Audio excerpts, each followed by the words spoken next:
ka. Anong pangalan mo?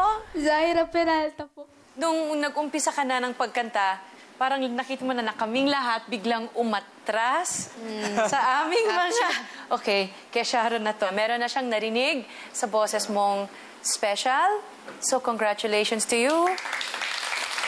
Naramdaman namin na naging emotional ka, nagkinabahan ka, pero minor na lang yun. Aayusin yun ni Coach Sharon. Siguro nadala din sa pag-iyak mo nung umikot na siya. Doon na nag-umpisa. Kakaiyak! Kaya nga. Ay, Zaira, yung paborito kong part sa buong audition na yun, performance yun, yung umiyak ka.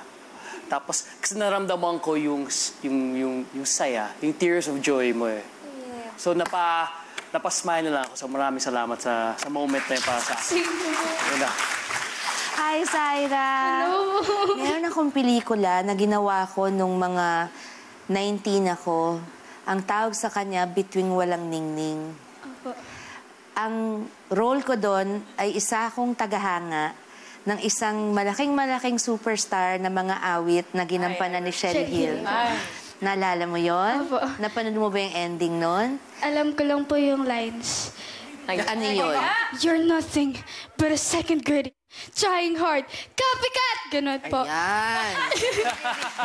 Bilib ako, alam niya yung linya. Pero ang totoo, hindi naman ako nagsabi noon, si Sherry. Si Sherry po. Oh, siya talaga. Pero sumikat talaga yon. Oh, yan ang talaga sumikat doon, hindi pa ako. Di bale, si Sherry naman, mahal ko. Ang ending nun, si Dorina pa rin ang pinakamalaking tagahanga ni Lavinia. Pinasa niya ang koronang talaga namang para kay Lavinia at give up niya yung kasikatan at yung entablado para sa pag-ibig. Ngayong gabi, in spite of yung mga narinig kong medyo gusto kong itama, ako naman magbibigay ng sampagita sa iyo. Kasi natouch ako dun sa pagkita mo sa akin, umiyak ka eh. So, minsan ako naman dapat magbigay nito. Maraming salamat sa pagpili mo sa kanta ko. Thank you. Thank you.